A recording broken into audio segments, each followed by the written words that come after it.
Adelante. Adelante, señor Ureta.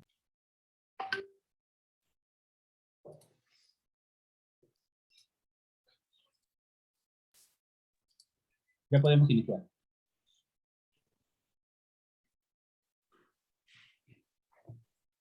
Bien, muy buenos días con todos ustedes. En la segunda semana de investigación de la Red Peruana de Universidades, estamos en esta sesión donde vamos a compartir escenarios muy interesantes, muy importantes para la academia como para para la ciencia, para la investigación, de tal manera que pueda contribuir a todos los oyentes para poder hacer de la misma forma un escenario de grandes cambios en este avance de la ciencia. Para iniciar esta sesión, permítanme presentarle a la doctora Valeria Paz Soldán, asimismo a la doctora Fiorella Crab López, al doctor Bernardo Damasumata y al doctor José Cabrejo Paredes, quienes nos van a dar a conocer los avances que se está denotándose en la investigación científica dentro del marco de la segunda semana de investigación de la Red Peruana de Universidades. La doctora Valerie Paz Soldán nos va a dar a conocer respecto al modelo de una salud aplicado al estudio de enfermedades de infecciones emergentes, como lo que estamos siendo testigos cada uno de nosotros por esta de la pandemia de infección por el SARS-CoV-2 COVID-19. Asimismo, la doctora Fiorella Crab López compartirá la experiencia sobre evaluación de la calidad de una prueba diagnóstica esencial en el Perú. De otra manera, el doctor Bernardo Damaso Mata abordará su investigación, este alcance científico sobre síndrome metabólico en Huánuco. Y por último tenemos el doctor José Cabrejo Paredes, que nos va a dar a conocer referente al cuidando a los cuidadores, una experiencia de la investigación en atención primaria de salud. Las temáticas de estas investigaciones muy importantes que está contribuyendo a la ciencia, como de la misma forma a la academia y a la comunidad científica que hoy día estamos reunidos en esta segunda semana de investigación de la Red Peruana de Universidades. Para lo cual le invitamos a la doctora Valerie Paz Soldán de la Universidad Peruana Cayetano Heredia, y quien ella es representante de la Universidad Peruana Cayetano Heredia. Dentro de su perfil podemos mencionar que también tiene la experiencia en prevención y control de enfermedades infecciosas, enfocada en los comportamientos humanos, y de la misma forma con un enfoque particular en dengue, chagas y rabia canina. Asimismo, tiene la experiencia en el contexto de ciencias de la implementación para modificar sistemas de salud aplicadas a prevención y control de cáncer de cuello uterino y enfermedades infecciosas. Un perfil muy amplio, que a cada uno de nosotros nos va a despertar mucha iniciativa para poder hacer las consultas necesarias, principalmente en este escenario de las enfermedades como es el cáncer del cuello uterino y otras de interés para el auditorio. Cedemos los términos a la doctora Valerie Paz Soldán para darnos a conocer sobre el modelo de una salud aplicada al estudio de enfermedades infecciosas emergentes. Bienvenido, doctora Valerie Paz Soldán. Le escuchamos la ponencia correspondiente. Perfecto. Buenos días a todos. Gracias por estar con nosotros. Me han pedido que hable sobre uno de los temas en los cuales trabajo, que es el tema de una salud. Me han pedido específicamente cómo aplicar este modelo a enfermedades infecciosas emergentes. y voy a hablar de uno de los varios proyectos en los que estoy trabajando. Como dijo el señor Dr. Ureta, trabajo en varios proyectos y hoy día me voy a enfocar en rabia canina. Entonces, para empezar, yo les pregunto a ustedes, probablemente todos, espero, han escuchado el término One Health o una salud, y si no la han escuchado, básicamente es un concepto de la intersección entre salud ambiental, salud animal y salud humana. Y solamente quiero decir que es mucho más que eso. O sea, cuando uno está pensando en salud, en una salud, no estamos solamente pensando en el eje de donde comparten todo, sino todo lo que representa la complejidad de este sistema y la intersección de todas las partes. Entonces, por ejemplo, en salud ambiental podríamos tener temas de ecosistemas, de biodiversidad, de fragmentación, de ecológico, cambio climático, temperaturas. Dentro de la salud humana podríamos estar hablando de temas relacionados a sistemas de salud, educación, economía. En salud animal, cantidad de especies, heterogeneidad. Entonces, y como digo, una salud capta todos los ejes donde cada elemento integra esta salud, una salud. Pero una salud es una manera de pensar, más que un modelo. Es una manera de pensar sobre la complejidad de los sistemas, enfocados, obviamente, en ese triángulo de salud humana, salud ambiental y salud animal. Pero todo está interrelacionado y el impacto que uno puede hacer en una parte del sistema puede tener tiene impacto en muchas otras áreas. Y estos no son dibujos que tenemos que acordarnos, pero es una idea de cómo una cosa impacta acá y puede tener un impacto a 10 puntos más tarde, ¿no? Entonces, la importancia es poder pensar en todo este sistema cuando estamos pensando en una salud. Y una de las cosas que he ido aprendiendo en mi trabajo en una salud es que tenemos que estar pensando en complejidad. Y siento que muchos de nuestros estudios acá, muchos de nuestros estudios en general, tratamos de ver cosas como que qué impacto va a tener esto sobre esto, o quiero examinar solamente este elemento de la salud humana. Y no realmente comprendemos la complejidad que es parte de ese elemento que estamos estudiando.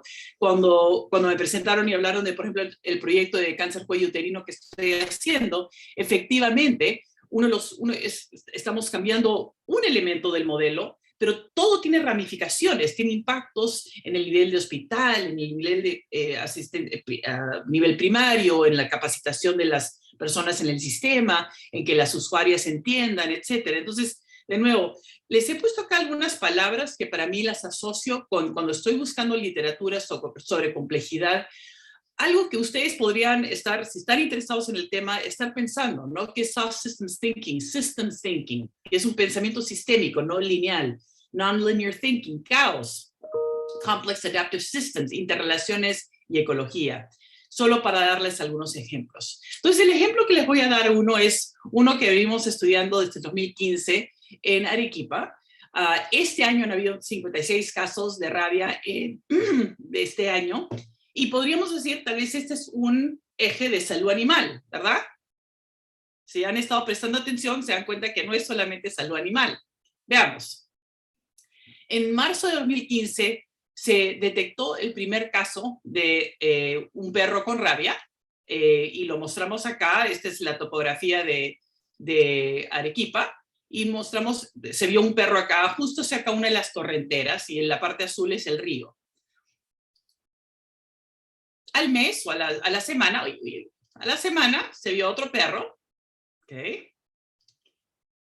Y ya al año, me estoy adelantando, al año se podía ver un patrón de dónde estaban los perros con rabia. Y no sé si ustedes pueden ver ese patrón, pero ya que no puedo interactuar con ustedes, el patrón que nosotros empezamos a ver es que muchos de los perros se veían a lo largo de estas torrenteras. Las torrenteras, que son para las lluvias, en las épocas de lluvia, durante los meses secos, la gente vierte su basura en estas torrenteras. En los meses de agua, llevan el agua como tiene que ser. ¿Y qué pasa? Que elemento medioambiental o ecológico, que es el segundo eje del eje de una salud, termina siendo un lugar donde los animales encuentran la comida que están buscando. Entonces, ahora tenemos como el eje del perro interactúa con el eje medioambiental. Se atraviesan estas torrenteras, los perros son territoriales, hay jaurías, aparecen en grupos. Cuando hay mucho recurso de ponte un mercado que tira en una parte y otro grupo que tira por allá, los perros empiezan a tener suficiente para reproducirse y continuar. Y ahí tenemos esa intersección.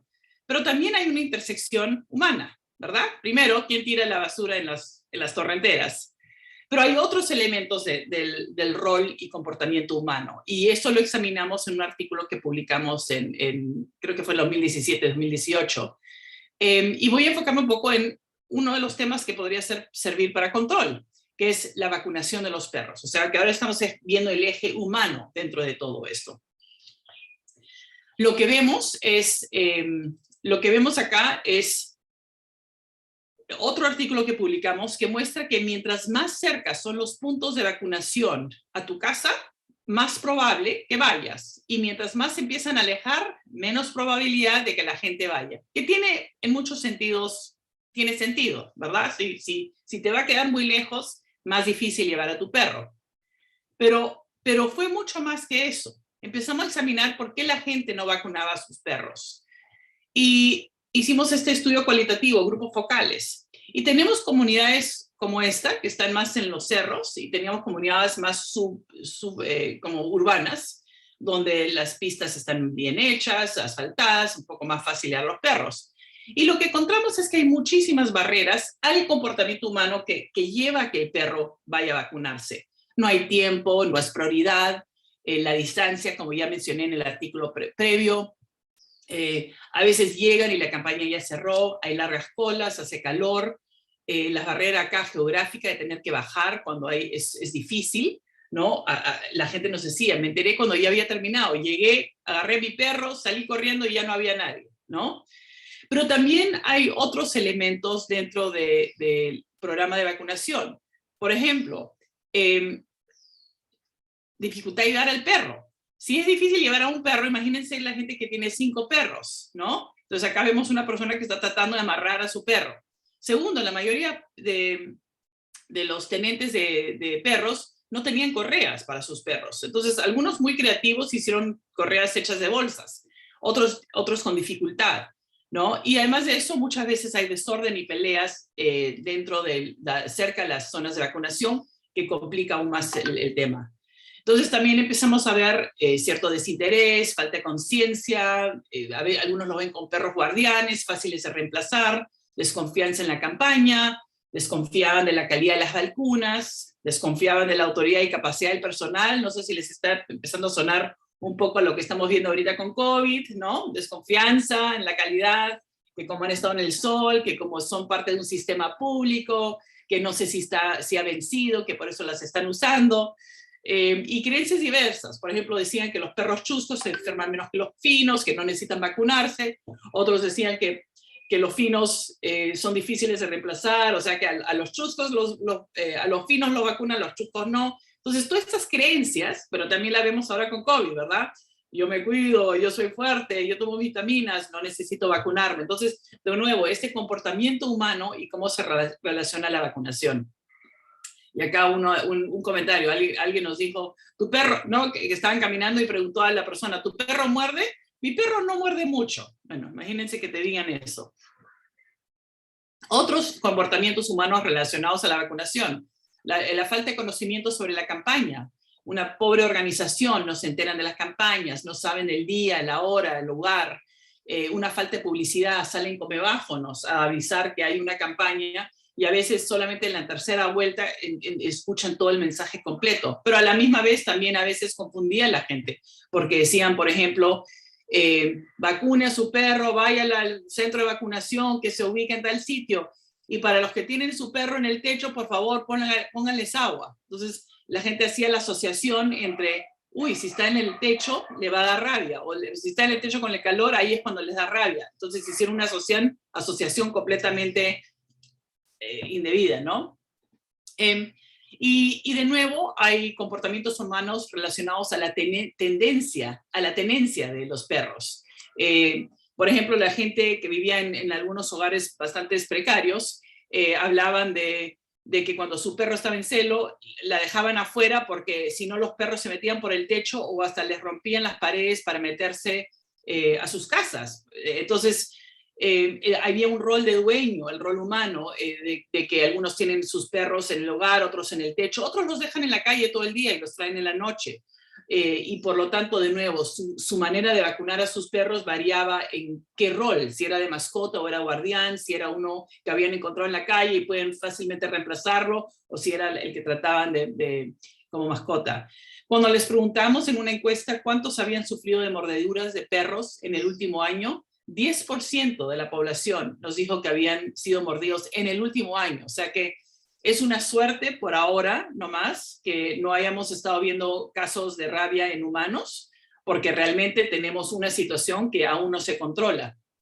Y si alguien pregunta, ¿y por qué no están haciendo la vigilancia? O sea, ya hemos hablado, en nuestro equipo ha estado estudiando los perros, y un elemento que no mencioné, pero hay, además de lo de las torrenteras y el movimiento y las jaurías, otro elemento también tiene que ver que hemos encontrado hasta perros en cuevas, en las partes altas de los cerros, que estamos estudiando para ver cuánto interactúan con los perros dentro de la ciudad. Entonces, tenemos todo el eje de perros que estamos estudiando torrenteras y lugares donde tal vez son estos puntos de encuentro de los perros. Y también estamos viendo el elemento humano, o sea, cómo contribuyen los comportamientos humanos dentro de este eje y a la misma vez cómo contribuyen los comportamientos humanos al control y prevención de rabia.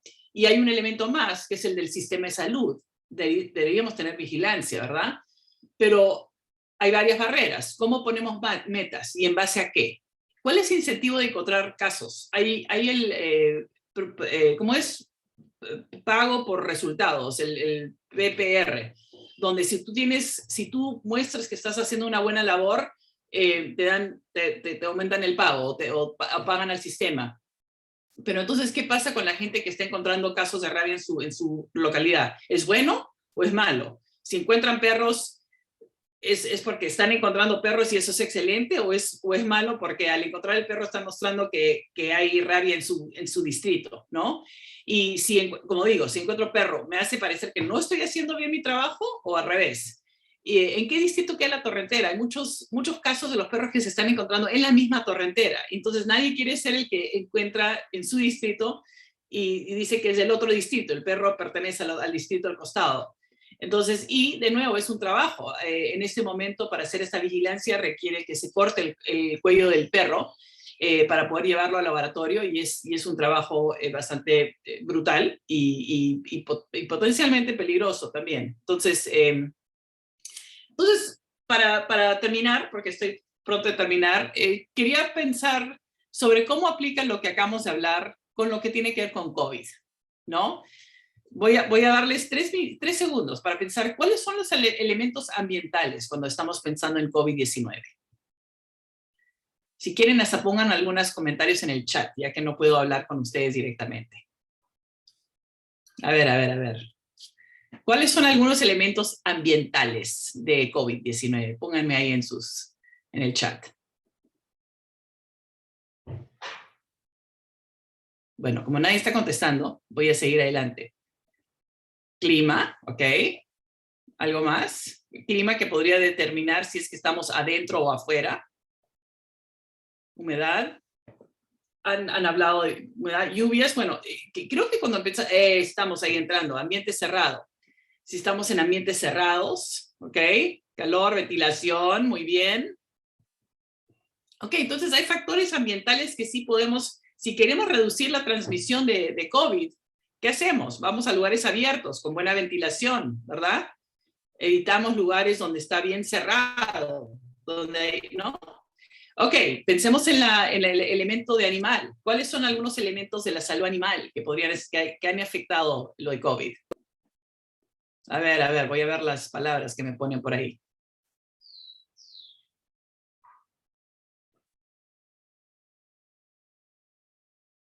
Okay. Entonces, más en los eventos humanos. perro con COVID nos contagia. No, ahorita el perro con COVID no nos contagia y no están en la calle animales. Ahorita no hay propagación de animal a humano, que se sepa, pero hay elementos. Tienes razón, pero ¿qué es lo que había puesto acá? Ah, claro. Ya hice mi trampita. Bueno, mi trampita fue pensar, cuando pensamos sobre COVID, pensamos en el medio ambiente. ¿Cuáles son los factores medioambientales? Tenemos lugares cerrados, combis, mercados, falta de espacio verde, ventilación, transporte global que permite que un virus acá llegue al otro lado del mundo en 2 horas, 3 horas, 5 horas. Y un factor muy importante que es la urbanización del mundo. O sea, en medio ambiente estamos urbanizando mucho, entonces hay mucho cambio de terreno. En el elemento animal es lo que se piensa que es que un mercado con animales silvestres, donde se vendían los animales silvestres, fue donde el precursor, donde emergió este coronavirus nuevo.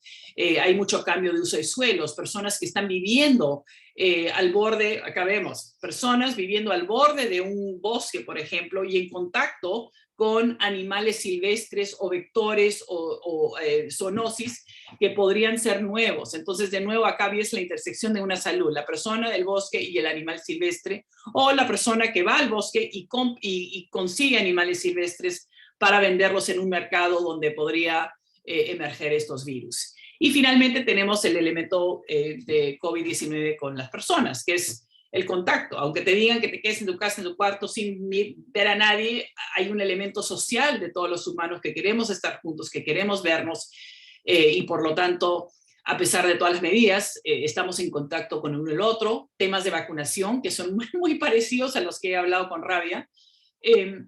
Y acá tienes un perfecto ejemplo de una enfermedad emergente que capta estos 3 elementos dentro de cuando uno piensa en cómo tenemos que controlar algo como COVID-19 en el futuro. Tenemos que estar pensando en el medio ambiente, los cambios que estamos haciendo al uso de suelos, a la interacción entre los humanos en estos lugares y la interacción de los humanos en estas nuevas zonas, porque de ahí van a salir las nuevas enfermedades.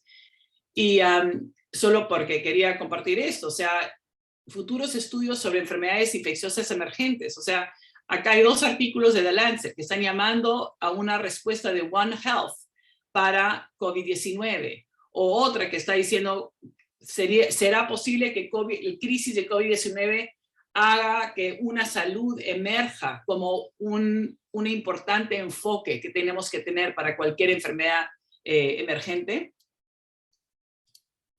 Y solo las últimas 2 diapositivas, que solamente quería hablar, o sea, cuando pensamos en las enfermedades emergentes o reemergentes, miren este año, COVID-19, ¿no? Entre otras, difteria, tuvimos un pequeño brote en julio, dengue, que ahora hay una emergencia sanitaria en 15 regiones del Perú, 15 departamentos del Perú.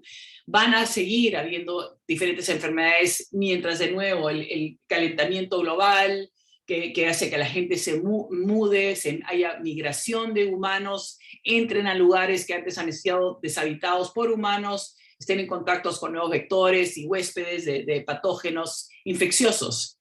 También a nivel global estamos viendo un aumento en urbanización. Más y más gente de zonas rurales se están mudando a zonas urbanas.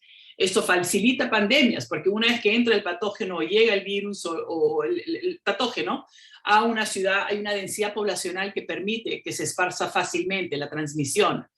Hay movimiento humano, pensamos en transporte público, pero también, por ejemplo, mis estudios de dengue en Iquitos han mostrado que el movimiento humano dentro de la ciudad es un factor extremadamente importante en la transmisión de dengue. El zancudo que pica, que da dengue, la Aedes aegypti, no vuela más de 50 metros. O sea que si tienes uno en tu casa, podría picar a la gente de tu casa y tus vecinos. Pero el factor importante es que esas personas que están infectadas con dengue, que a veces no lo saben o tienen un caso muy leve, viajan a su trabajo y en ese lugar de trabajo pasan por el mercado, les pica otro zancudo. Y entonces esa persona con dengue leve fue el que llevó otro brotecito de dengue a otra parte de la ciudad. Hay el cambio de medio ambiente, la reducción de biodiversidad, que permite que ciertas especies de animales se concentren, porque cuando hay menos biodiversidad, lo que tienes es menos heterogeneidad de los animales. Pongamos un ejemplo de roedores. Si tienes las especies que se especializan en zonas más urbanas, entonces toda esa diversidad que antes tenías 20 especies, ahora tienes 3, el movimiento de patógenos en 3 especies de roedores va a ser más fácil que si tuvieses más diversidad, ¿no? Fragmentación de ecosistemas y el spillover de los virus que entran en nuevas áreas. Y una interdependencia global, o sea, los ecosistemas económicos que hacen que nosotros necesitemos chips para nuestros carros que vienen de Asia y que el algodón del Perú llegue a otras partes del mundo. Entonces, todo eso significa que los patógenos se mueven más fácilmente. Y finalmente, como parte de un sistema, de nuevo pensando en la complejidad, tenemos que estar pensando en los sistemas de salud, nivel primario de salud. Vemos cómo el COVID terminó cerrando muchos de los niveles primarios porque los médicos y profesionales de salud se enfermaban porque no tenían los recursos, no podían manejar casos de COVID. Hay baja inversión y financiamiento en este nivel, capacitación del personal, recursos en esas zonas remotas y rurales. Piensen en qué pasó en Loreto, qué pasó en la selva durante COVID, o sea, realmente estaban sin comunicación. Y las políticas de salud, que en este momento nos movilizamos muy lentamente, nadie quiere meter la pata, nadie quiere hacer un error porque lo votan. El primer error, fuera. Segundo error, otro fuera. Y no hay una visión de largo plazo, ¿no? Y por lo tanto, simplemente quería terminar diciendo, el enfoque nos permitirá con las nuevas enfermedades infecciosas emergentes, depende. Si seguimos pensando que A causa B, que causa C, y que hacemos una relación, una intervención va a prevenir otra cosa, es un pensamiento lineal, unidimensional, y el mundo no está para eso. Necesitamos este pensamiento de sistemas, intersecciones y complejidad, que una salud es una manera de pensar para prepararnos para ese futuro. Y con eso termino. Muchísimas gracias. Acá está mi información de contacto. Bien, doctora Valerie, muy agradecido por esa participación muy importante en lo que concierne la salud como un término complejo y que todo tiene varias aristas para su análisis correspondiente y afrontar como tal en el escenario donde nos encontremos. Invitamos a los participantes a hacer las consultas necesarias a través del chat, de tal forma que la doctora Valerie pueda darnos a conocer y darnos la respuesta a las dudas, a las inquietudes, o a esas interrogantes que estamos viendo en el escenario, en el espacio geográfico donde somos testigos de estos grandes cambios en la salud.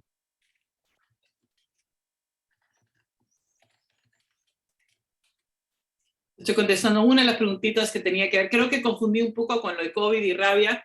Los perros no transmiten la rabia, los perros no transmiten COVID. O sea, han habido un par de ejemplos de animales en zoológicos que les ha dado COVID, pero no estaba tratando de hacer la relación entre el perro y el COVID. Estaba tratando de pensar cómo pensar sobre COVID usando ese modelo del triángulo, del trío. Y lo de la pregunta de si los animales podrían llevar el virus COVID a la casa, la verdad es que creo que lo que se sabe en ese momento es que realmente es un virus aerosolizado que lo respiramos, o sea que no me preocuparía mucho de las patitas de sus animales.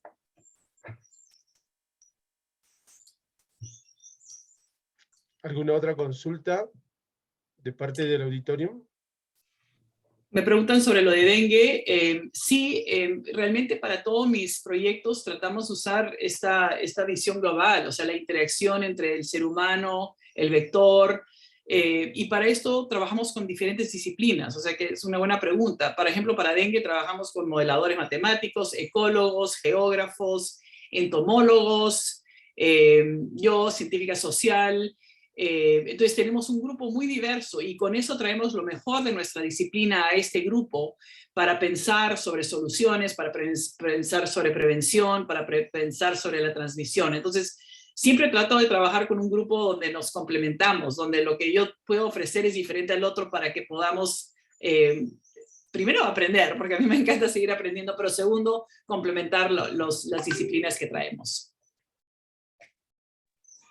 Exacto, doctora. A ver, ¿qué más? Bueno, nos agradece, excelente a la doctora Valerie. Voy a estar acá un rato, o sea que si quieren seguir poniendo preguntas no hay ningún problema para que podamos seguir con los siguientes. Bien, doctora Valerie, muy agradecido por su ponencia, a rescatar los términos en el escenario científico y de pronto también compartir con todos los colegas a nivel de la red peruana de universidades, constituir equipos de investigación y se puede abordar estudios muy importantes para reducir las brechas de la problemática de salud de la región del Perú. Bien, tenemos como segundo ponente en esta oportunidad la doctora Fiorella Crab López, quien va a darnos a conocer respecto a la evaluación de la calidad de una prueba diagnóstica esencial en el Perú. Bien, vamos a presentar. La doctora Fiorella Crab López pertenece al equipo de la Universidad Peruana Cayetano Heredia. Vamos a detallar su perfil.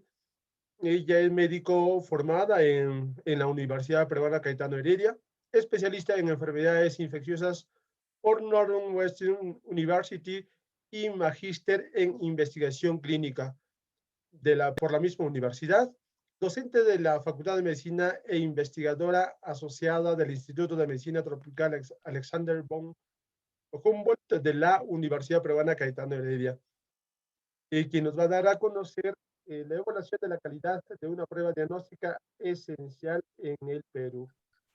Doctora Fiorella, bienvenido, le escuchamos y de pronto le cedemos los términos. Muchas gracias. Muchas gracias al comité organizador por la invitación y muchas gracias a ustedes por atender temprano el día de hoy a esta charla. Les voy a contar un poquito sobre este estudio que realizamos para evaluar la calidad de una prueba diagnóstica esencial en el Perú. Esta prueba diagnóstica son los hemocultivos o cultivos de sangre, que se realizan en pacientes para diagnosticar la infección del torrente sanguíneo o bacteriemias. La llamo una prueba diagnóstica esencial porque en realidad nos permite, es el gold estándar para el diagnóstico de este tipo de infecciones del torrente sanguíneo, que son una de las infecciones más severas que conocemos y que están asociadas a una muy alta mortalidad, dependiendo del patógeno que se encuentra en la sangre causando esta infección, la mortalidad puede ser incluso más del 50%. El hemocultivo, rápidamente, cómo funciona es uno extrae sangre y si es que hay bacterias circulando en la sangre, nosotros extraemos la sangre con una concentración de estas bacterias y las inoculamos esta sangre en unas botellas con caldos de cultivo, que lo que permiten es que estas bacterias se reproduzcan de forma óptima y nosotros podamos identificar luego qué bacteria estaba en la sangre y además hacer la prueba para ver la susceptibilidad a los antibióticos que podríamos usar para tratar esta infección.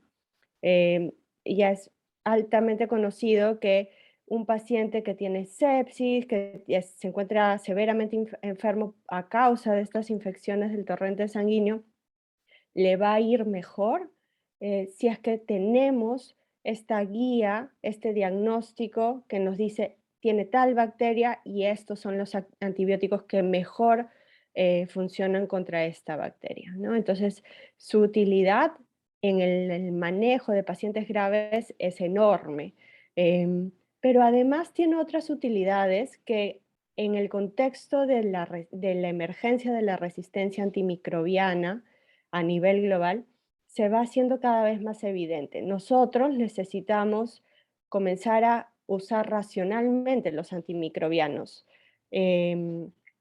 Por supuesto, esto es, como la doctora Valerie mencionaba, el uso de los antimicrobianos va más allá de la salud humana, pero cuando hablamos solo de la salud humana, el tener cultivos que nos guíen y nos ayuden a saber qué bacteria está causando la infección, qué antibióticos funcionan mejor para esa bacteria, nos ayuda a optimizar el uso de antimicrobianos, a ahorrar, digamos, el uso de antimicrobianos de última línea y tratar de usar los que tienen un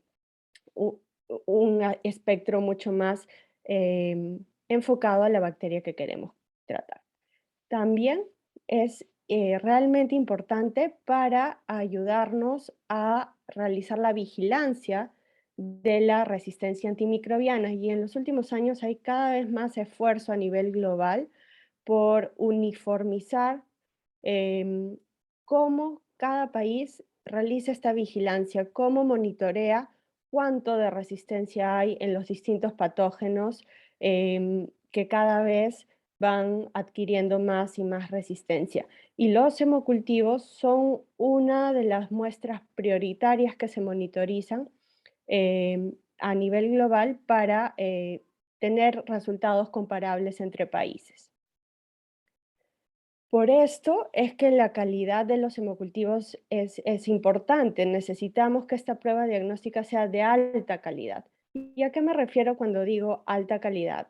Básicamente es lo mismo que muchos otros métodos diagnósticos. Lo que yo quiero tener es una alta sensibilidad y una alta especificidad. En cuestión de hemocultivos, cuando hablo de alta sensibilidad es qué tan bien puedo detectar a las bacterias que realmente están causando la infección del torrente sanguíneo. Esto lo medimos a través de indicadores de calidad. Acá usamos el indicador de la tasa de positividad, que suele ser entre 6 y 12% de todos los hemocultivos procesados. Y cuando busco una alta especificidad en hemocultivos, lo que trato es de que no me dé falsos positivos, es decir, yo quiero encontrar la bacteria que está en la sangre causando la infección en la sangre, pero sabemos muy bien que en la piel tenemos distintas bacterias, la flora normal de la piel. Si yo no realizo una técnica adecuada, estas bacterias pueden contaminar la toma de muestra y son estas las que crecen. Estos se consideran falsos positivos o contaminantes, y a lo que aspiro es que esto se dé en menos del 3% de mis hemocultivos. ¿Okay? Entonces estos son dos indicadores de calidad que están muy bien establecidos, con mucha evidencia detrás para sustentar estos números. Entonces, ¿qué se puede hacer para tener hemocultivos de alta calidad? Como todos los métodos diagnósticos, los procesos se pueden separar en tres: los procesos preanalíticos, es decir, desde que se decide si se toma o no una prueba diagnóstica, cómo se toma y cómo se transporta y cómo se prepara para comenzar el análisis de diagnóstico, la parte analítica y la postanalítica. La analítica depende ya en el laboratorio cómo se procesa la muestra, y acá cada vez tenemos mayor estandarización y menos error por la disponibilidad de métodos automatizados que realizan estos dos pasos, ¿no? Pero como pueden ver, en la fase preanalítica hay múltiples pasos para los hemocultivos que son sensibles de errores y son sensibles de mejoras que pueden directamente afectar estos indicadores de calidad de positividad y contaminación. Y vamos a ver algunos de los que hemos evaluado acá en Perú.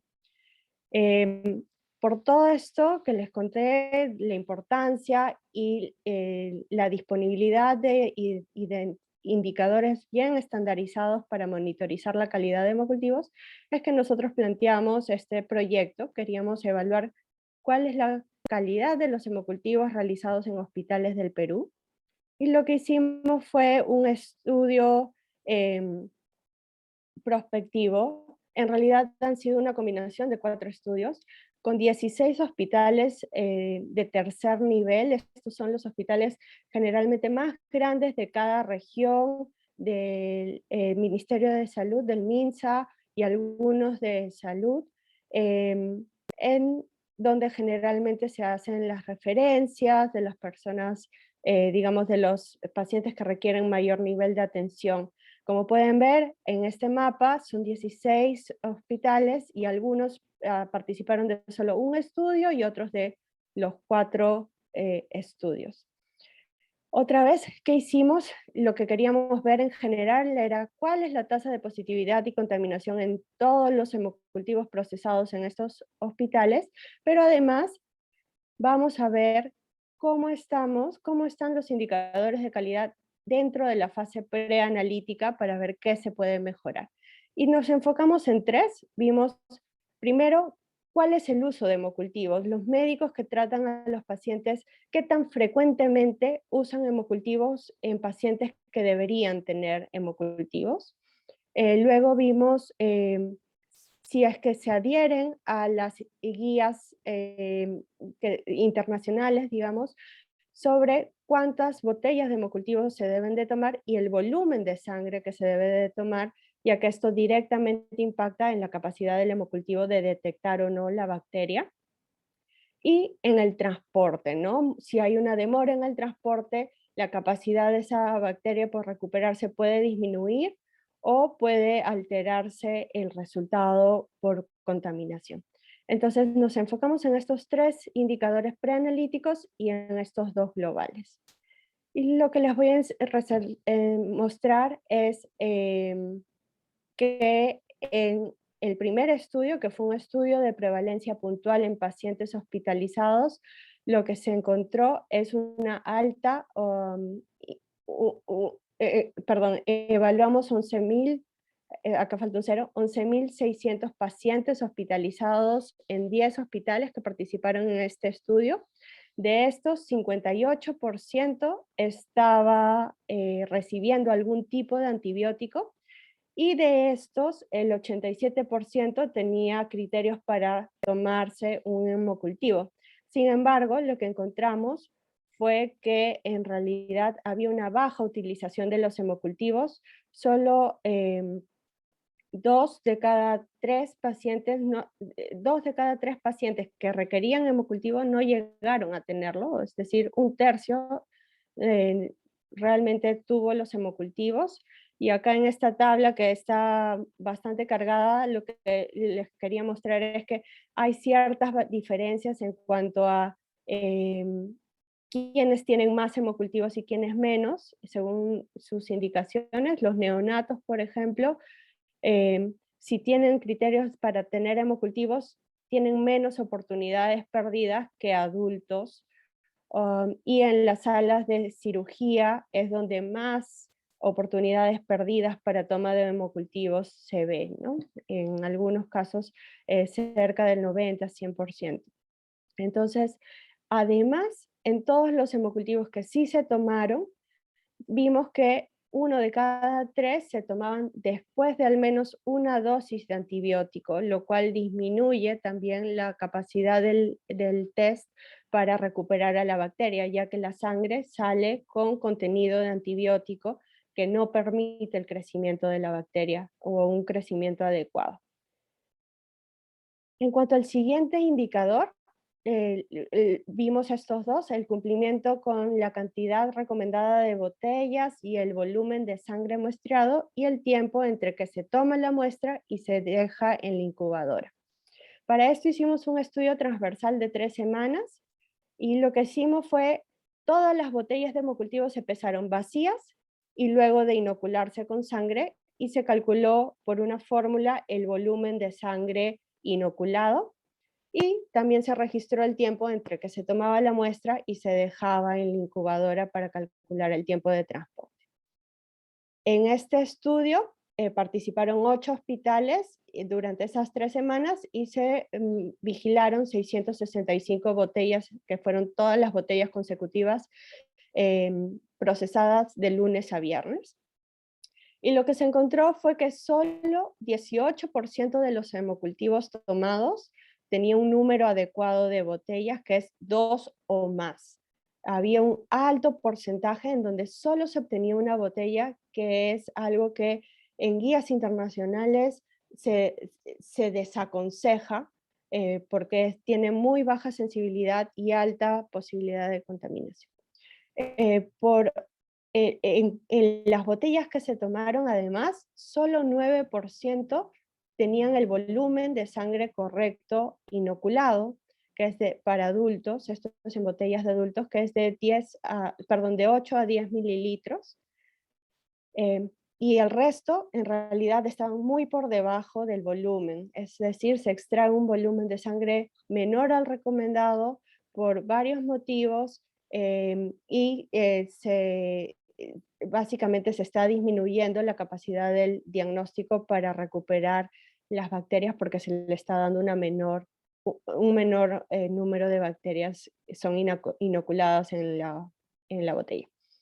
Y finalmente, el 60% de las botellas fueron transportadas dentro del tiempo recomendado, que es menos de 2 horas. Acá pueden ver en estas gráficas, este es todos los hospitales en los que se hizo la medición del volumen de sangre, y estas dos líneas son, digamos, el volumen recomendado de 8 a 12, en realidad es 10 más menos 2, y como pueden ver, la gran mayoría de hospitales, excepto uno, tenía una gran proporción de sus botellas con volúmenes menores a los recomendados. Y este es el tiempo de transporte. 3 hospitales estuvieron dentro del margen de transporte en el 100% de sus botellas, y 2 tenían una proporción de sus botellas que tomaban mucho más tiempo. Este en especial podía transcurrir incluso un día para ser puesto en la incubadora. Finalmente, con los indicadores globales, lo que se vio es que en este caso hicimos un estudio prospectivo, el que se siguió 6 a 12 meses cada hospital, acá participaron 15 hospitales, y lo que se fue haciendo es mensualmente se fue tomando la información de cuántas botellas procesaban, cuántas salían positivas a qué, y cuántas estaban contaminadas. Acá fueron más de 34.000 botellas las que se procesaron en este periodo, provenientes de más de 22.000 pacientes, y lo que encontramos en general es que la tasa de positividad fue de 4.9%, con una variación bastante amplia entre los hospitales, entre 1 y 8.1%, siendo la meta 6 a 2. Entonces el rendimiento global en realidad está por debajo de la meta, y solo 6 de 15 hospitales alcanzaron esta meta. Y para la tasa de contaminación también el rendimiento global estaba por encima de la meta, 4.2, cuando la meta era 3%, y la variación entre hospitales también era muy grande, entre 0 y 15%, y solo 5 hospitales alcanzaron esta meta. En conclusión, los hemocultivos tienen una alta relevancia clínica y son la base de la vigilancia de la resistencia antimicrobiana. Existen felizmente indicadores de calidad bien establecidos y que están respaldados con evidencia robusta. Y eso nos ha permitido evaluar cuál es la calidad y cómo estamos en relación a estos indicadores en el Perú, en hospitales de tercer nivel. Y lo que vemos es que se requieren implementar medidas para mejorar y para monitorizar la calidad de los hemocultivos en hospitales del Perú.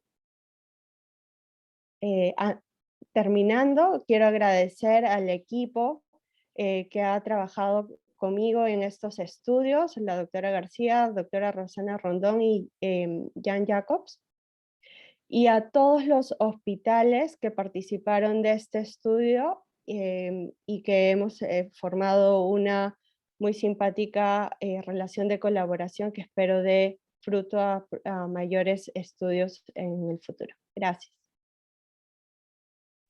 Bien, agradecerle a la doctora Fiorella por esos avances en la investigación científica del hemocultivo, y que es muy importante para el equipo de salud al momento de brindar los cuidados importantes en su pronta recuperación de los pacientes hospitalizados. Bien, muchas gracias, doctora Fiorella. He culminado las ponencias. estaremos aperturando las preguntas y de pronto las respuestas de cada uno de ellas y puede enriquecer todo ese gabaje de conocimiento científico para el avance de la ciencia.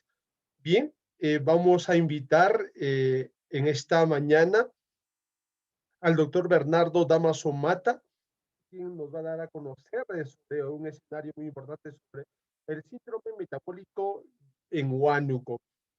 El doctor Bernardo Damaso Mata, representante de la Universidad Nacional Hermilio Valdizán de Huánuco, doctor en medicina, magíster en epidemiología clínica y bachiller en medicina. Para lo cual le invitamos al doctor Bernardo Damaso Mata a ceder los términos para que pueda darnos a conocer sobre síndrome metabólico en Huánuco. Bienvenido, doctor Bernardo. Adelante. Buenos días con todos los presentes.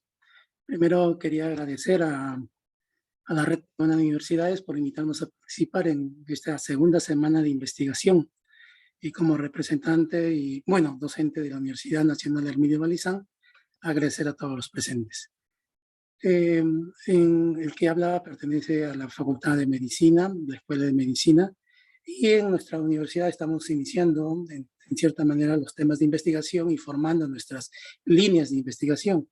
Y uno de estos temas es justamente el tema de síndrome metabólico.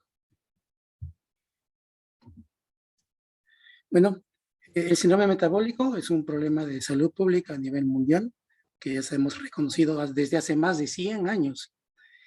Sería una asociación de diferentes patologías que por sí solas generan riesgos para la salud y que en su conjunto se potencian, incrementando los riesgos de morbimortalidad cardiovascular y cerebrovascular. Además, estas diferentes entidades, también algunos le llaman factores de riesgos, que la componen estarían relacionados por una fisiopatología común, como la más frecuente, la que explica en la mayoría de ellas, que sería la resistencia a la insulina.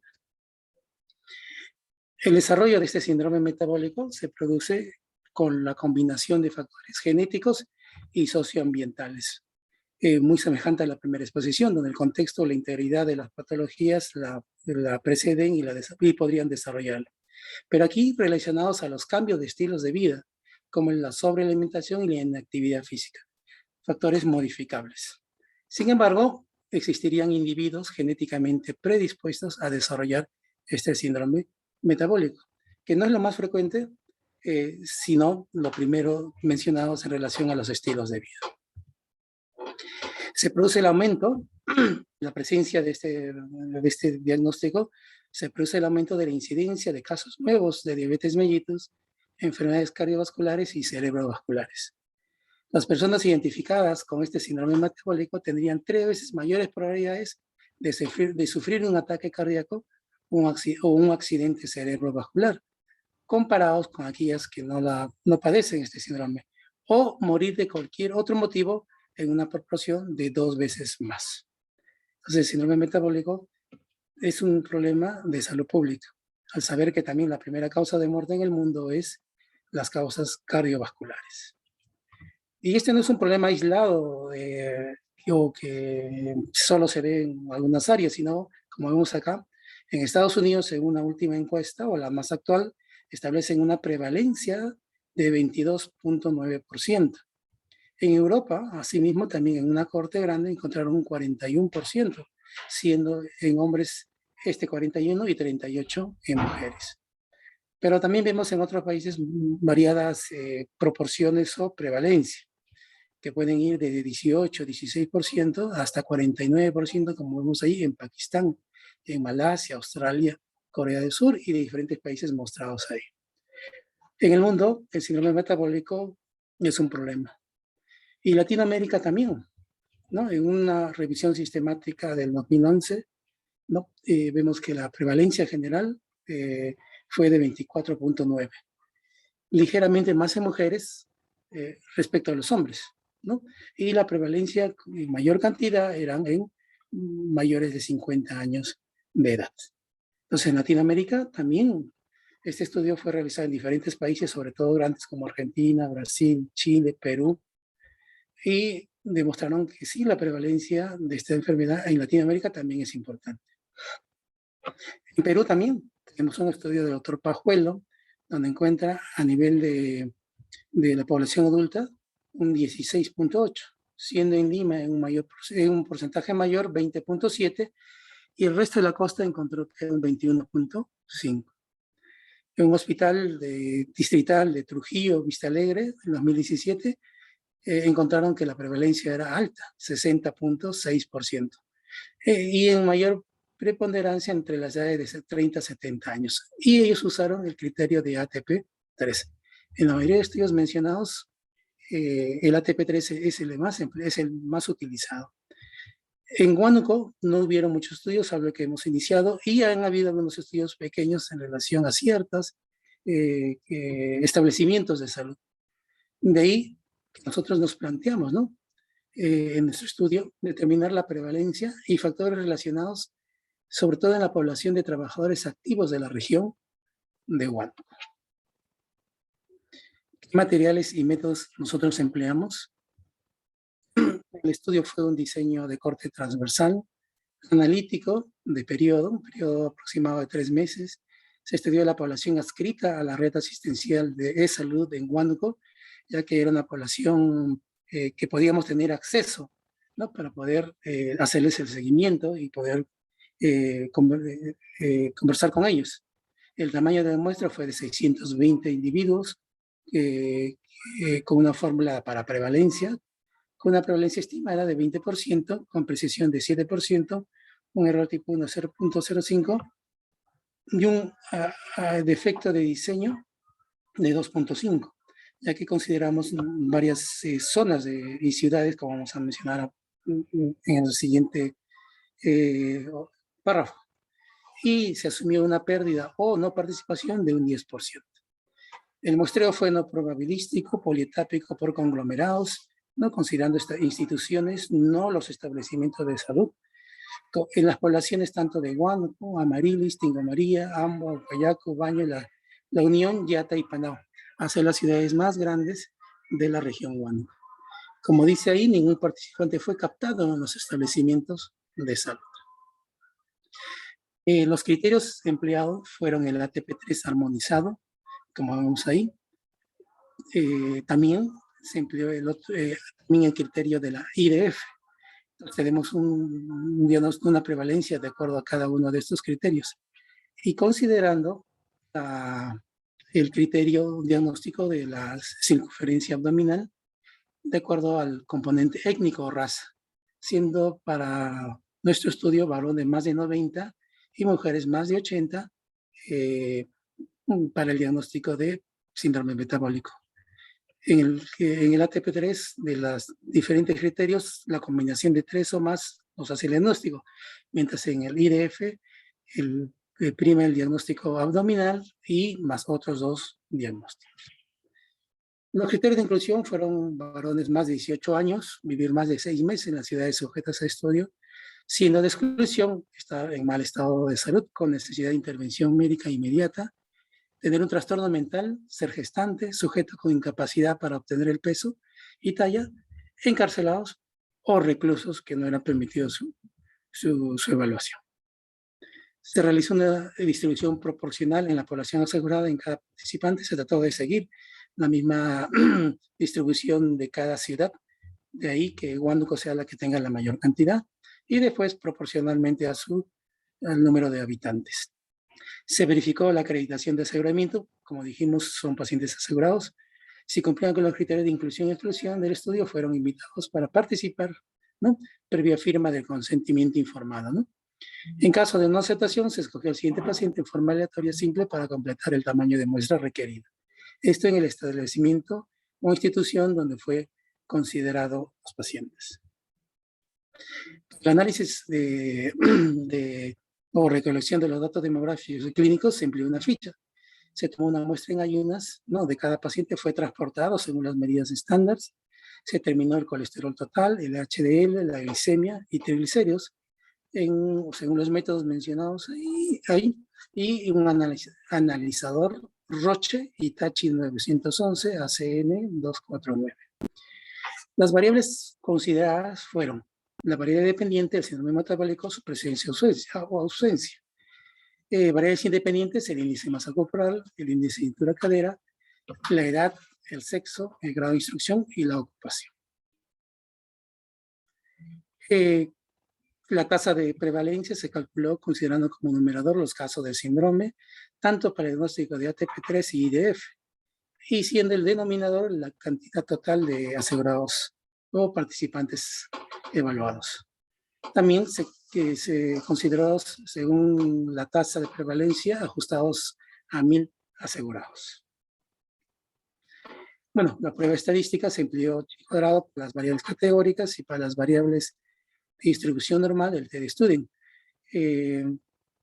Se realizó el análisis bivariado con la variable dependiente e independientes de cada uno, tanto considerando cada criterio diagnóstico. También se realizó un análisis multivariado con regresión logística múltiple para hallar los odds ratio. Se consideró significancia estadística con un valor menos de 0.05 y un intervalo de confianza 95%. Se empleó el software estadístico Stata.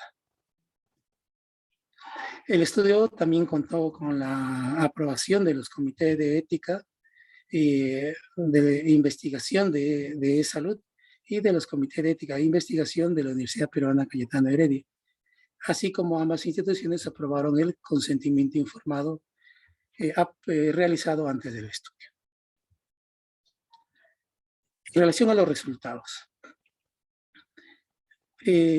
bueno, la prevalencia del síndrome metabólico según los resultados, ¿no? Se obtuvo según el criterio de IDF 35.16, siendo el rango de 31 a 39 y su tasa ajustada de 350.000 por 1000 asegurados. Mientras si empleábamos el ATP3, esta prevalencia fue de 25.64, siendo sus intervalos de 22 a 29, con una tasa ajustada de 256 por 1000 asegurados. Esta es una diferencia también encontrada en diferentes estudios y sobre todo porque algunos autores establecen la mayor ventaja de la IDF en relación a la ATP3, permitiendo incluso el diagnóstico de diabetes mellitus que aparentemente no lo permitiría el ATP3, pero sí el IDF.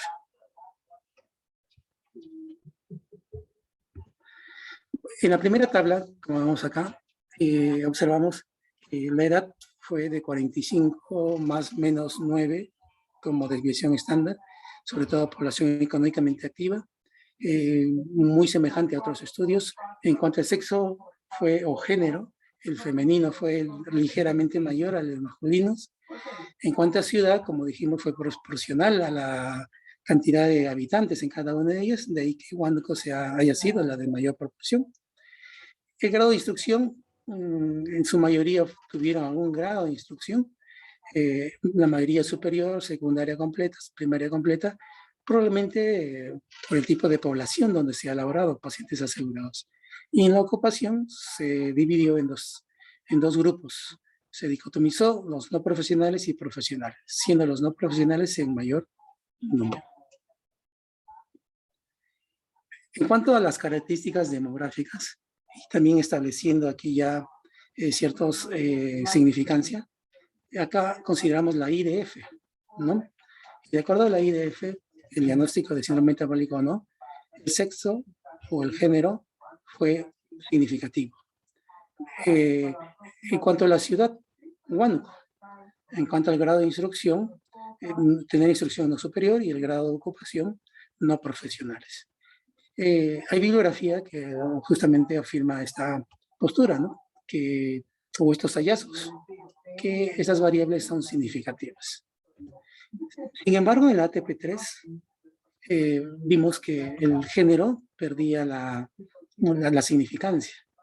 La ciudad, no, probablemente esto sea debido a la mayor proporción para el IDF, ya que muchos un buen grupo tenían el diagnóstico de síndrome metabólico de la mencionada ciudad. Pero acá, en el ATP3, no se encontró significancia. Probablemente el criterio me permita obtener o mejor relacionar para este diagnóstico. En cuanto al grado de instrucción, vemos que el grado de instrucción no superior se mantiene significante y la ocupación también se mantiene a los no profesionales significante, muy semejante al IDF. En cuanto a la característica clínica, nuevamente de edad, vemos que tener más de 35 años se encontró asociación estadística, un índice de masa corporal más de 25 y el índice de cintura cadérica también fue estadísticamente significativo. Según el IDF, mientras el ATP3, vemos que en 35 años no fue significativo. Se tuvo que correr un poco más para encontrar la edad mayor de 40 años, donde sí fue estadísticamente significativo. Mientras el IMC y el índice de cintura cadera se mantuvieron estadísticamente significativos. Entonces vemos que hay criterios que según el ATP3 o el IDF pueden darme significancias diferentes. Respecto al análisis multivariado, tanto empleado para el IDF y para el ATP3, vemos aquí para el IDF la edad mayor de 35 se mantiene, ¿no? En forma independiente. El índice de masa corporal también se mantiene estadísticamente independiente. El cintura cadera también estadísticamente significativo y la ocupación. Y la ocupación, sobre todo vamos a ver al final cuáles fueron esas ocupaciones no profesionales que se mantuvieron estadísticamente significativas. Según el diagnóstico IDF, vemos entonces que estas variables pueden ser consideradas para el diagnóstico, ¿no? O para el pronóstico de la enfermedad. Mientras el ATP3, vemos que se mantiene la edad, más de 40 años, el índice de masa corporal y el índice de cintura cadera se mantienen también estadísticamente significativos como alternativa. Sin embargo, la ocupación o el nivel educativo, tanto en IDF y ATP3, no se mantuvieron significativos. Bueno, para concluir la exposición, en la prevalencia del síndrome metabólico, concluimos que varía de acuerdo a la definición empleada, sea IDF o ATP3. Hay muchos criterios a favor de la IDF porque considera a la diabetes como diagnóstico. La ATP3 también, pero hemos visto que también nos apoya a poder hacer el diagnóstico y considerar otras variables. La edad sería un factor de riesgo relacionado a la mayor prevalencia del síndrome metabólico. Esto ya fue después una recomendación que se hizo al sector estudiado, ya que personas mayores de 35 o 40 años deberían ser evaluados para el síndrome metabólico. Y nosotros consideramos que sí, el ser no profesional como técnicos administrativos, choferes, amas de casa y analfabetos fueron un riesgo. El síndrome metabólico según la IDF, pero no según la ATP3. Debe establecerse las recomendaciones, probablemente a este grupo ocupacional, establecer programas de detección, prevención y medidas de apoyo a ellos. Y vimos también que el índice de masa corporal y índice de cintura cadera son también otras buenas opciones, también corroborado con algunos estudios que encontramos. Serían una alternativa, porque el síndrome metabólico, como hemos visto, consideran exámenes de laboratorio, mientras el índice de masa corporal y índice de cintura cadera son evidentemente clínicos. Entonces serían una opción. Muy bien, con esto estaría dando concluido mi exposición y agradecer nuevamente a los que participaron en el equipo y también a la población huanuqueña. Muchas gracias. Bien, agradecerle al doctor Bernardo Damaso por la ponencia con respecto a el síndrome metabólico en la región de Huánuco y obviamente contribuye a la ciencia y a las medidas que se puede optar para mitigar esa problemática. Bien, agradecerle al doctor Bernardo Damaso. Al final vamos a hacer la lectura con respecto a las preguntas y se le den los términos para su momento. Bien, a continuación tenemos al doctor José Cabrejo Paredes, quien nos va a dar a conocer un tema muy importante, cuidando a los cuidadores, una experiencia de investigación en atención primaria de salud. El doctor José Cabrejo Paredes, profesor principal del Departamento de Medicina Preventiva y Salud Pública en la Facultad de Medicina de la Universidad Nacional de Trujillo, director del Instituto de Investigación y Desarrollo, médico especialista en medicina familiar y comunitario, y asimismo especialista en auditoría médica, doctor en medicina, doctor en gestión pública y maestro de salud pública con mención en planificación y gestión. Bienvenido, doctor José Elías Cabrejo Paredes. Le cedemos los términos para su ponencia.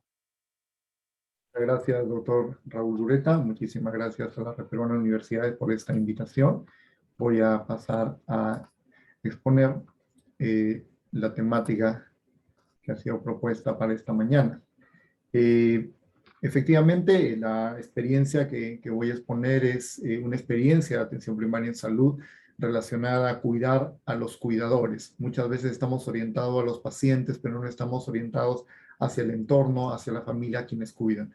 Debo iniciar agradeciendo al financiamiento de IETSI a través de Salud, el premio Kelly del año pasado, quien permitió desarrollar esta investigación. Un elemento de base en el cual soy totalmente coincidente con mis colegas que acaban de exponer es justamente el elemento de entender bien lo que es salud pública, lo que es salud, salud entendida como bienestar, y sobre todo un elemento que nos confundimos mucho, más nos orientamos a pensar que la atención primaria en salud es atención médica primaria, y no es así. La atención médica primaria sigue pensando que el hospital es el centro del sistema y todo es hospitalocéntrico, así que todo debería ser orientado de repente a campañas, diagnósticos, transversalidades o tratamientos, pero no entendemos y creemos muchas veces que el centro de salud del primer nivel de atención es un consultorio desconcentrado del hospital. Sin embargo, la atención primaria de la salud no aplica a ello, aplica más bien a que el centro del sistema es la población. Esa población donde se aplica intersectorialidad, participación comunal, longitudinalidad, y donde el primer nivel de atención que puede estar embebido, es más, el primer, segundo o tercer nivel, porque la atención primaria en salud no tiene nivel de atención, son servicios de apoyo para esta intersectorialidad y para un soporte sanitario adecuado.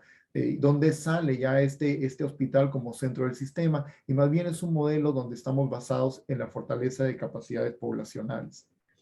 Visto eso, el enfoque de quienes llevamos la especialidad de medicina familiar es que al mirar a una persona que tiene alguna patología, no solamente debemos mirar a esa persona con la patología, y mucho más si es un adulto mayor, puede ser que sea viudo, puede ser que tenga una situación económica bastante difícil, que tenga un hijo indiferente con respecto a su enfermedad, una hija quizás que está lejos, en el extranjero, que envía dinero, o toda una carga emocional, que ahora la neurociencia está muy relacionada con el tema de la salud pública, y nos explica cómo pueden existir algunos cambios que pueden darse. Por tanto, entendemos que quien sufre más es más sensible y más vulnerable.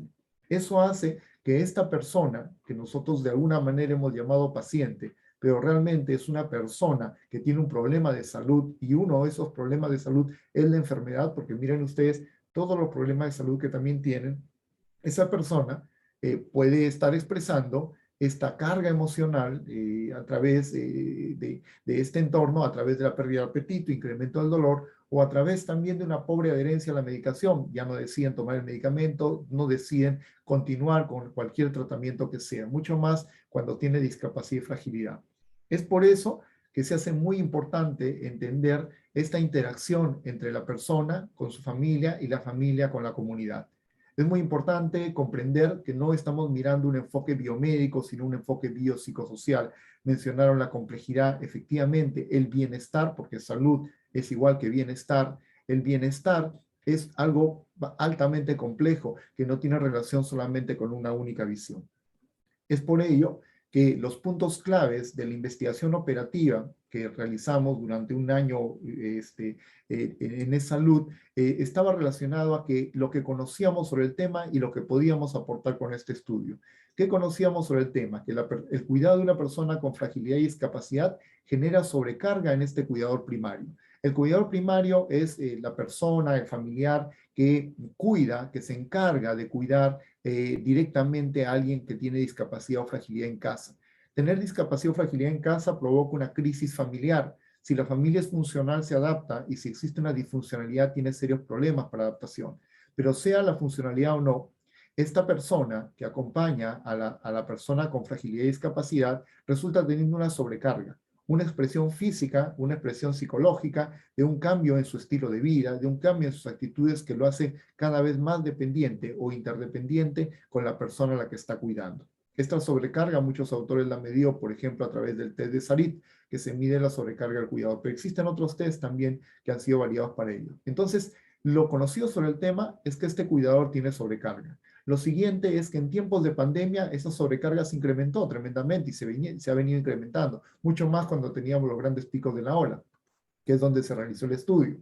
Y que las estrategias de telesalud orientadas a la atención del paciente como telemonitoreo han sido muy aplicadas durante esta pandemia, pero sí, han sido aplicados únicamente a pacientes. Pero ¿qué pasaba cuando el paciente tiene discapacidad y fragilidad y no tiene ese contacto de telellamada, de telemonitoreo?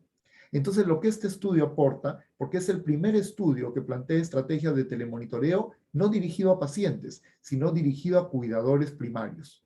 Y no para hablar de un tema médico, ni de qué medicamento recibir, porque eso es una teleconsulta, sino para hablar de cómo se siente, cómo está sobrellevando su estado de estrés emocional, su estado de estrés físico en estos periodos de pandemia sobre el cuidado. Este acompañamiento aporta hallazgos para el replanteamiento de estrategias para la atención en cuidados paliativos con enfoque familiar. Y además nos permite diseñar estrategias de acompañamiento al cuidador primario, no al paciente o la persona en sí con problemas de salud, sino al cuidador primario durante la pandemia del COVID-19.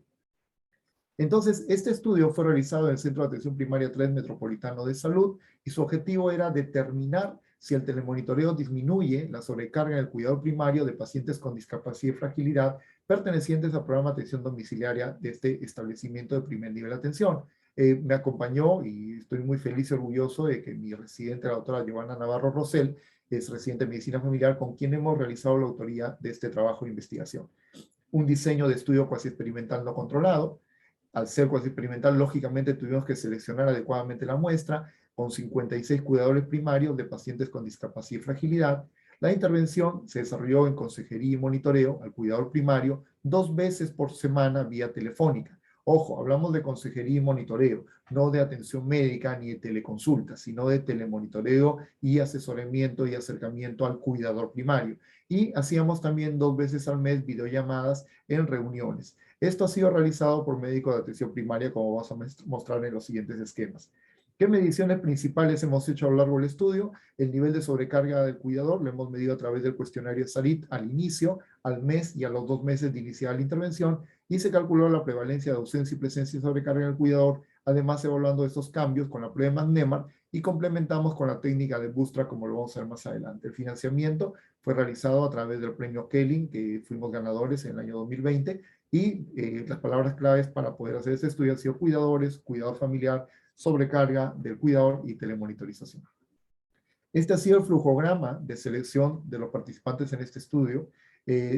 Nosotros tenemos de los 305 cuidadores primarios, lógicamente tuvimos que obtener una primera selección de excluir cerca de 210 porque no contaban con teléfono móvil ni correo electrónico para efectos de ese estudio. Ahora, lógicamente, estamos hablando de julio-agosto del año pasado, cuando la pandemia estaba en todo el inicio.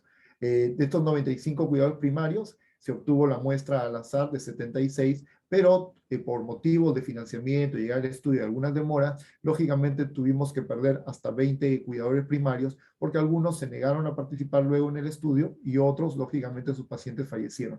Por lo cual iniciamos el estudio con 56 y tuvimos la buena fortuna de continuar el estudio con ellos, con los 56, durante los 2 meses de intervención. Acá vemos el esquema de lo que se hizo del estudio. Desde el proceso de reclutamiento, el momento del test de Sarit basal, que es el test de sobrecarga, y luego el inicio de las intervenciones de los telemonitoreos a los cuidadores, no al paciente, y las reuniones con estos cuidadores. Vean ustedes con las flechas en morado que hubieron algunas situaciones que iban interviniendo y que van a explicar un poco los resultados, por lo menos durante este 1 de agosto, porque se incrementaron los picos de letalidad aquí en La Libertad, aquí en Trujillo, y obviamente se estaba iniciando la adaptación al trabajo remoto. Luego de ello, en septiembre, esto ya era un poco más consolidado y había caída en la curva de la letalidad. Se tomó la primera evaluación del primer test, y luego del primer mes de intervención, luego el segundo test después del segundo mes de intervención, y se realizó el procesamiento de análisis de datos entre diciembre y luego hasta enero o febrero del 2021, donde hemos terminado. El trabajo se ha realizado entre 2 telemonitoreadores, cada uno llamada semanal por cuidador, y un servicio de apoyo en la recolección de datos. Ese es el proceso de telemonitoreo, las reuniones Meet que se realizaron en conjunto con nuestra coautora. Y bueno, ¿qué resultados tuvimos? Si queremos analizar la población que hemos trabajado, que no difiere mucho con otros autores, realmente el más alto porcentaje de cuidadores de las personas con discapacidad y fragilidad son del sexo femenino, con una edad promedio en general de 50 a 51 años de edad. Su grado de parentesco muy cercanos, muchos son hijos, algunos padres de niños con discapacidad o fragilidad, parálisis cerebral infantil, síndrome de Down, poco complicados. Estado civil generalmente la gran mayoría sin pareja, ¿no? Y su promedio de horas de cuidado de 13.8 horas de cuidado al día. Esto ha sido durante el tiempo de pandemia. Algunos de ellos llegaron a tener familiares con COVID durante el proceso de la pandemia, y la modalidad de trabajo inicial era no presencial, pero luego se volviendo presencial y mixta. ¿Qué observamos en global de este telemonitoreo? Si miramos que en este cuadro al inicio y al mes, observamos que la ausencia de la sobrecarga, o sea, fueron aumentando la cantidad de personas que tenían ausencia o sobrecarga, en desmedro que fue disminuyendo la cantidad de personas que no tenían sobrecarga. Entonces, vean ustedes, si bien es cierto, en un inicio se tuvo una cantidad de personas con sobrecarga sin sobrecarga, perdón, con sobrecarga leve e intensa, estos números fueron variando a lo largo de los meses hasta notar esta diferencia, que luego vamos a mostrar. En el mes de agosto, si observamos, y valdría la pena señalar aquel detalle, se incrementó un poco la sobrecarga intensa, y justamente les explicaba por el tema del pico alto de letalidad que hubo durante ese periodo, que generó espacios de miedo. Pero a partir de ello también, esta sobrecarga no fue tan grande, porque comenzó también a disminuir en el mes de septiembre y logramos trabajar bien consolidando estos espacios de telemonitoreo. Si bien es cierto, los resultados no han dado una significancia estadística con el tamaño muestral que tuvimos de 56, se ha hecho el bootstrap, donde vamos a demostrar que hay una alta significancia en función de que si la muestra hubiera sido mucho más amplia. Algo también que vale la pena resaltar es que con respecto a las diferencias por sexo entre hombre y mujer, estas diferencias, si bien es cierto, eran significativas con respecto a su sobrecarga en el cuidado al inicio de la intervención, fueron haciéndose menos significativas conforme iban pasando el tiempo de intervención, por lo cual de alguna manera la intervención ha tenido cierta relación para los cambios en la conducta y las características de los cuidadores. Lo mismo pasa con el tema modalidad de trabajo. Si bien es cierto, había una diferencia significativa al inicio de las intervenciones, esta diferencia comenzó a dejar de ser significativa en la medida que pasaba el tiempo, lo cual de alguna manera explica la fortaleza de esta intervención de telemonitoreo orientado al cuidador. El bootstrapping, como les explicaba, se hizo un bootstrapping porque la muestra fue pequeña, 56, entonces se hizo un bootstrapping hasta 1000 muestras generadas, observando que sí se lograba un alto nivel de asociación, de eficacia, de significancia para el tema de esta relación del telemonitoreo al cuidador primario con la sobrecarga, básicamente la disminución de sobrecarga. Como resultado, podríamos decir que con respecto a la medición basal, 73,2% se observó un aumento de la prevalencia de ausencia y sobrecarga al mes y a los 2 meses de la intervención, y de manera contraria una disminución de la prevalencia y sobrecarga intensa. Además, con el análisis complementario con Bootstrap, que estas diferencias fueron estadísticamente significativas. ¿Qué podríamos concluir? Que el telemonitoreo personalizado y continuo por 2 meses al cuidador primario de pacientes con discapacidad podría aportar a la disminución de los niveles de sobrecarga del cuidador al corto plazo durante la pandemia COVID-19. El estudio no queda ahí, el estudio sigue, porque este año nosotros postulamos ya entendiendo, digamos, lo fenomenológico, tratando de interpretar qué ocurrió más allá de una asociación estadística, tratar de darle una forma, y postulamos este año por segunda oportunidad premio Kelling, pero con un enfoque fenomenológico de cuál ha sido la percepción que se ha vivido. Hemos vuelto a ganar nuevamente y estamos haciendo todo un trabajo de investigación con enfoque de metodología de investigación cualitativa para continuar esta línea de investigación y fortalecer la intervención a través de la investigación operativa en atención primaria en salud.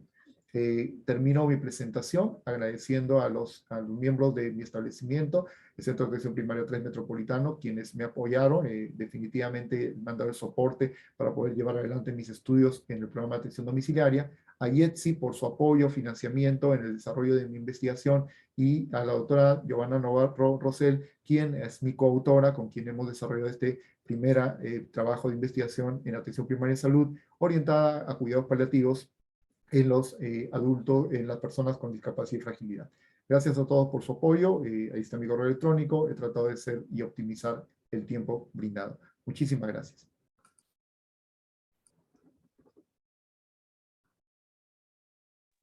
Micrófono, por favor.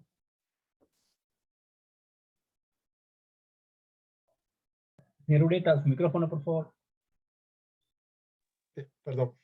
Bien, agradecerle al doctor José Elías Cabrejo Paredes por ese interés de mostrarnos los resultados del trabajo de investigación del cuidado de los cuidadores, en base a que los profesionales de la salud estamos frente a ese escenario de las personas con diversas patologías, y como también a las personas en la atención primaria.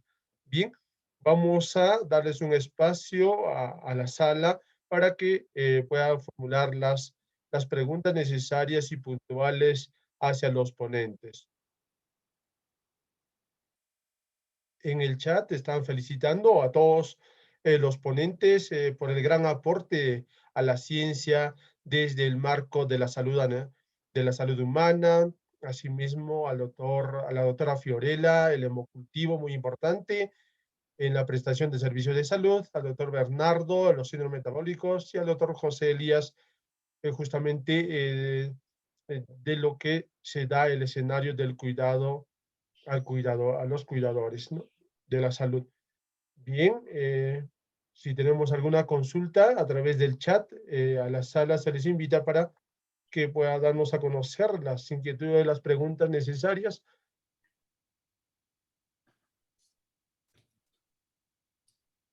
Ahí va la primera, al doctor José Elías, me menciona, ¿los cuidadores eran solo familiares o eran personal que reciben un sueldo?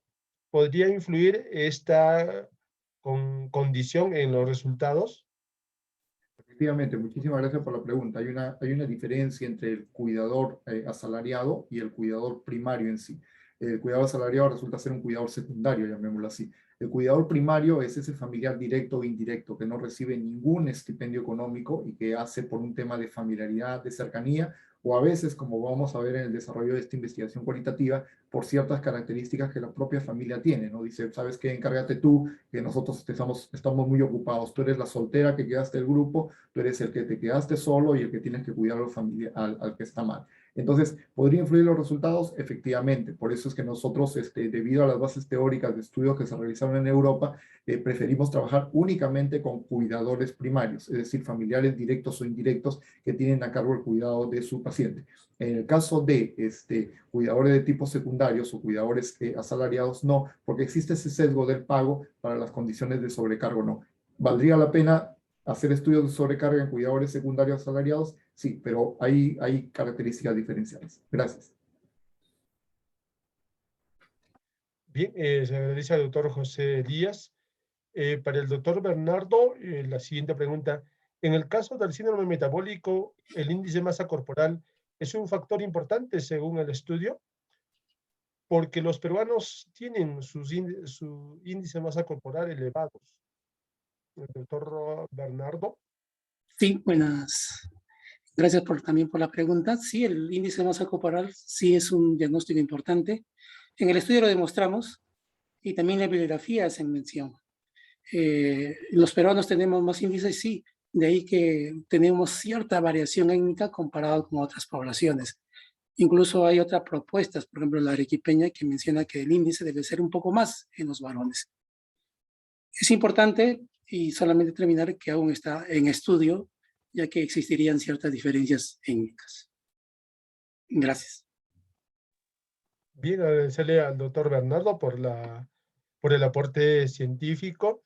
Asimismo, los cuidadores están expuestos a múltiples problemas de salud mental. ¿Qué política recomienda para su atención oportuna en tiempos de pandemia? Doctor José Elías. Gracias. Un elemento fundamental de identificación de la salud es la palabra bienestar. Lo que se busca es el bienestar de la persona. El cuidador generalmente está sumamente expuesto a veces enferma o muere antes que el propio paciente cuidado. Y entonces por eso es que obligatoriamente tenemos que mirar al cuidador.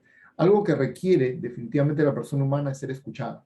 El 80% de las acciones que realizamos son más emocionales que racionales. Y por tanto, lo primero es la actitud de escucha. Y lo segundo es tratar de interpretar y comprender el problema en su propio entorno. Y para ello, este segundo estudio que estamos realizando este año va a tratar de interpretar esos elementos que mueven su entorno y que hacen que el cuidador se sienta mucho más expuesto a problemas de salud. No podría todavía adelantar opinión, pero a partir de estos estudios que estamos realizando este año, quisiéramos ya proponer un programa mucho más integral a base de la investigación cuantitativa y cualitativa realizada. Bien, agradecer al doctor José Elías por la respuesta. Realmente en atención primaria hay escenarios que se tiene que trabajar, por lo tanto es menester de todos los profesionales de aportar en, en este escenario de lo que es la ciencia. Bien, me parece que no hay más preguntas. Bueno, a la doctora Valerie Paz Soldán, a la doctora Fiorella Krapp, al doctor Bernardo Damaso, de la misma forma al doctor José Elías Cabrejo Paredes, agradecerle por su exposición y su gran aporte a la ciencia y que todos estamos en esa tarea de poder dar a conocer los grandes avances y poder tomar decisiones. Muy agradecido por esta brillante ponencia de la mañana. Muchas gracias, muy buenos días a cada uno de ustedes. Gracias. Gracias, muchas gracias.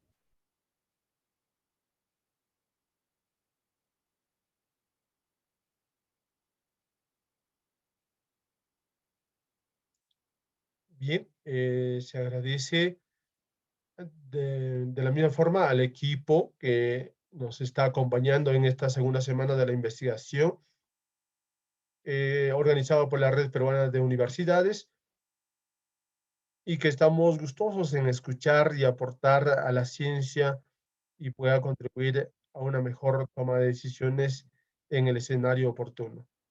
Muchas gracias por su escucha. Estaremos en comunicaciones para aportar a la ciencia. Muy buenos días o muy buenas tardes. En este momento estamos concluyendo de esta hora programada en la segunda semana de la investigación.